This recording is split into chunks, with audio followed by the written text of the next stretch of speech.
Hello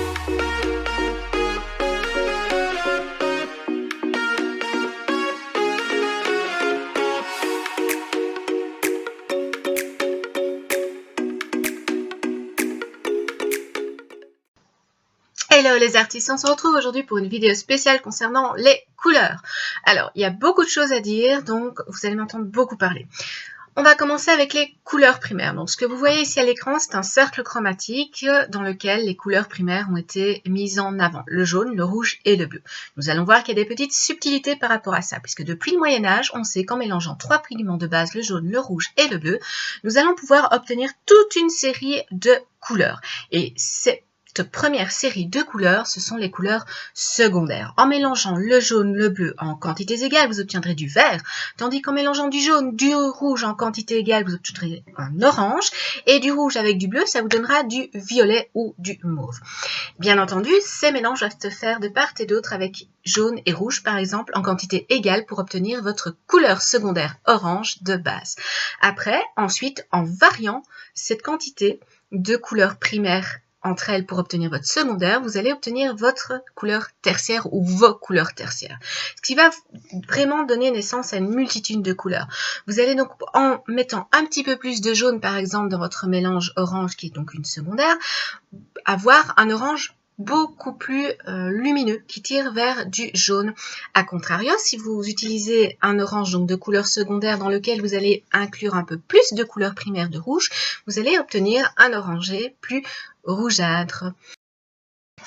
En variant ces différents mélanges, vous allez ainsi pouvoir créer toute une série de valeurs colorées différentes et ainsi pouvoir donner naissance à un cercle chromatique de plus en plus grand. Dans le cercle chromatique, on va également discerner une partie de couleur dite chaude et une partie de couleur dite froide. Bien que lorsque l'on est dans une période d'apprentissage, on sépare ce cercle en deux, il faut savoir qu'il y a toute une série de nuances. Au plus vous allez aller vers le jaune, par exemple, dans les couleurs chaudes, forcément, au plus ce sera chaud. Mais au plus vous approchez du jaune et allez donc vers du vert, de plus en plus vous allez vers du froid. Mais alors, comment se fait-il que l'on perçoive toutes ces couleurs? Parce qu'évidemment, il y a une raison, hein. C'est pas que c'est magique ou autre, non. Il y a un aspect vraiment scientifique qu'il faut pouvoir connaître par rapport à ça. N'oubliez pas que nous avons une quantité de bâtonnets et de cônes dans l'œil, donc ça c'est plutôt l'aspect science qui va vous permettre de percevoir entre autres les couleurs. La personne A et la personne B percevront donc de façon différente les couleurs en fonction des bâtonnets et des cônes. Alors, la couleur, nous la percevons également grâce à la lumière, effectivement, puisque chaque objet qui va vous donner une couleur est frappé par la lumière. Pour discerner les différentes couleurs, Isaac Newton, entre autres, est l'un des premiers à avoir décelé qu'un prisme transparent, donc de cristal ou autre, qui était frappé par un rayon lumineux, allait projeter cette couleur de base, les couleurs de l'arc-en-ciel. Et oui, vous savez qui est Isaac Newton? Réfléchissez un petit peu. Eh bien oui, c'est lui, c'est le fameux monsieur qui en laissant tomber une pomme s'est rendu compte que la gravité existait. Oui, enfin bref, c'est un petit peu synthétisé, c'est un raccourci, mais on n'a vraiment pas le temps de s'attarder sur ce sujet, si ce n'est que grâce à lui, on a eu la création d'un premier cercle chromatique avec les 7 couleurs. Donc on a du jaune, du rouge, du bleu, mais également de l'orange, du vert et du mauve violet, donc avec deux valeurs de couleurs différentes. Ça, c'était pour la petite astuce historique. Mais le cercle chromatique, il en existe plusieurs, donc celui en 1666 de Newton, celui en 1810 de Good, donc là c'est pas un cercle mais un triangle, il y a toute une théorie qui va autour, mais on ne va pas s'y attarder, et ensuite le fameux cercle de Johannes Ithens en 1961, avec le mouvement du Bauhaus. Donc ça, le cercle chromatique de Ithens, c'est probablement le cercle chromatique que vous allez voir le plus souvent lorsque vous allez étudier les couleurs. Il reprend les primaires, les secondaires et ensuite toutes les valeurs colorées tertiaires de base que vous pouvez obtenir. Mais ce n'est pas tout. Comment se fait-il qu'un objet, par exemple, blanc, noir ou rouge, comme vous avez l'exemple ici, est perçu comme tel? Alors, je vais commencer avec la couleur rouge, tout simplement parce que votre surface est recouverte d'une substance dite colorée. Cette substance colorée va absorber une certaine quantité du spectre coloré, mais va en rejeter une autre. Et en l'occurrence, il va, cet objet donc de surface rouge, rejeter l'onde colorée qui est le rouge. Et oui, Isaac Newton a également décelé que chaque couleur était constituée d'une onde colorée différente. Donc, si vous avez un objet qui sera bleu, tout simplement, l'objet va absorber des ondes colorées, mais va rejeter l'onde colorée bleue. Bien sûr, il y a toute une série de subtilités, hein, c'est pas aussi simple que ça, puisqu'il y a différents rouges, il y a différents bleus, il y a différents oranges, donc il va y avoir des rayons du spectre lumineux qui vont, dans les bleus, être plus ou moins absorbés et plus ou moins rejetés. Donc, mais ici, on est vraiment dans les notions de base. Par exemple, le noir, et là, j'insiste, le noir n'est pas une couleur, mais une valeur, puisque le noir va absorber toutes les couleur et ne va rien refléter.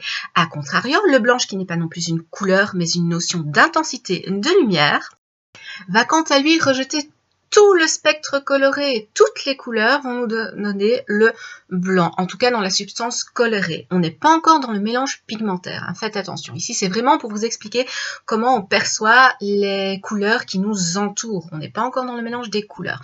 Mais je trouve que c'est une notion qui est vraiment importante à connaître pour justement différencier par après les couleurs des valeurs. Donc, je vais déjà vous dire que les couleurs, c'est tout ce qui est autour du jaune, du rouge, du bleu, mauve, orange, ainsi de suite. Mais le blanc et le noir, ce sont des valeurs présence ou absence de lumière. Mais alors, pourquoi on nous parle du bleu cyan et du rouge magenta? Ah oui, ça, c'est le grand dilemme. J'en entends déjà qui vont dire « Ouais, le rouge magenta, c'est la couleur primaire, c'est pas d'autre. » Eh bien, il faut apprendre à nuancer dans la vie le magenta, le cyan et le jaune, tels qu'ils sont affichés ici pour le moment. Ce sont des couleurs de la synthèse soustractive qui sont apparues avec l'apparition des procédés d'impression. Et oui, avant l'invention des techniques d'imprimerie et d'impression, et donc de la création des encres, on ne parlait pas du cyan et du magenta. Alors, l'encre rouge tire son nom d'une bataille qui a eu lieu en 1856 dans un village italien qui se nommait donc Magenta. L'encre rouge magenta a été créée grâce aux procédures chimiques. À l'époque de Léonard de Vinci, de Giotto et de tous ces artistes du Moyen-Âge et de la Renaissance, on ne parlait pas de rouge magenta. Donc, il faut bien se dire que la couleur primaire magenta, dans ce que nous allons voir par après pour les mélanges de couleurs, oui, il y en a, mais ce n'est pas la couleur unique dite rouge primaire. Ça, il faut bien l'apprendre, il faut en prendre conscience, même si c'est souvent ce qu'on dit, c'est le magenta, la couleur rouge primaire. Non, ce n'est pas une vérité absolue. C'est tout simplement dû à l'arrivée des procédures chimiques qui ont donné naissance aux matières couleur encre. C'est comme dans votre encre pour l'impression. Vous avez une cartouche de cyan, de magenta, de jaune citron et de noir. Et donc la synthèse soustractive, en ajoutant du magenta, du cyan et du jaune, donc ici citron, va vous donner le noir. C'est pour ça qu'on a l'erreur générale qui est préconçu, je vais dire, du fait de mélanger les couleurs primaires égales du noir. Non, ça, ce n'est pas vrai. On verra cela plus tard, justement, avec un exercice pratique qui aura lieu donc dans une prochaine vidéo, parce que je ne sais pas mettre tout ici. Pour info, il existe également la synthèse additive où là, vous allez avoir des couleurs différentes, des couleurs primaires. Donc là, on va avoir du rouge, du bleu et du vert. Et ça, c'est ce qu'on appelle le RVB. C'est la synthèse additive avec les mélanges des faisceaux lumineux. Donc, comme vous allez voir des spectacles ou autres, voilà, c'est une synthèse additive. C'est juste pour info. Nous, on va pas s'attarder là-dessus parce que c'est pas le but de la vidéo. Mais alors, pourquoi la synthèse soustractive égale un ajout de matière, un mélange de pigments? Donc, c'est ce que je vous disais, la synthèse soustractive, c'est de l'encre, c'est le cyan, le magenta et le jaune. Quand vous allez mélanger ces trois couleurs, par exemple, avec des marqueurs qui ont une matière donc à l'intérieur, qui sont remplis d'encre, vous allez effectivement obtenir du noir. Mais ça ne va pas être le cas lorsque vous allez utiliser de la peinture. Donc ça, il faut bien retenir ça pour pouvoir évoluer dans votre pratique. Mais alors, c'est quoi les couleurs primaires? Ah, bonne question. Les couleurs primaires sont le rouge, le bleu et le jaune. Et effectivement, vous allez avoir des noms de bleu, des noms de jaune, des noms de rouge différents, mais c'est toujours plus facile quand on est enfant de globaliser lorsqu'on vous apprend que les couleurs primaires, c'est du jaune, du rouge et du bleu. Une donnée incontournable, c'est qu'une couleur primaire est une couleur qui est obtenue dite pure, c'est-à-dire que quand elle sort du tube, elle est telle qu'elle. On ne doit pas la mélanger pour l'obtenir. Bon, maintenant, il y a encore des petites subtilités, mais retenez qu'une couleur dite primaire est une couleur que l'on n'a pas besoin de mélanger pour être obtenue. Elle est telle qu'elle. Alors maintenant, les petites subtilités dont je vous parlais, ce sont tout simplement les dosages de pigments, la nature des pigments et ainsi de suite qui vont donner naissance à des variations, de même que les médiums, que ce soit acrylique, aquarelle, huile ou autre, vous allez avoir des petites subtilités. Pour certaines personnes, pour certaines techniques, pour certains médiums plutôt, vous allez avoir du rouge primaire qui sera du rouge carmin. Le rouge carmin, le rouge quinacridone, donc le rouge quinacridone qui va se diriger vers un rouge rosé un petit peu pour le magenta, juste pour vous situer, vous permettre de visualiser. Pour le bleu, vous allez avoir le bleu outre-mer, le bleu phthalo. Vous allez également avoir le jaune citron, le jaune de cadmium. Dans d'autres marques, vous allez avoir du vermillon, bien que le vermillon soit un petit peu plus particulier, mais ça ce sera pour une autre fois. On a des mélanges différents qui viennent intervenir donc dans le rouge, mais ça c'est pour les particularités un petit peu plus fines, je dirais, du pigment du vermillon. On a du rouge carmin, on a du rouge et du jaune de cadmium aussi. Attention, le cadmium est devenu toxique, donc normalement dans les pigments, on ne peut plus mettre du cadmium tel quel. Donc ici vous voyez par contre un exemple, donc ça on l'abordera dans une prochaine vidéo, on fera le cercle chromatique ensemble. Donc 2 cercles chromatiques où les pigments bleus et rouges, dans les 2 cercles, donc celui de droite et de gauche, sont différents. Il en résulte une gamme de jaune orangé différente, une gamme de vert allant vers le jaune ou vers le bleu différent, et de même pour le violet et le mauve tout en bas. Le facteur commun ici était le jaune, qui était donc un jaune dit un jaune citron. Donc vous verrez ça dans la prochaine vidéo pour la réalisation du cercle chromatique. En définitive, ça veut dire quoi? En définitive, ça veut dire qu'un artiste va pouvoir choisir par lui-même quel sera son jaune, son bleu et son rouge primaire. En fonction de ce choix, vous allez obtenir donc une multitude de variations de couleurs. C'est vraiment quelque chose qu'il faut prendre le temps de tester, d'essayer.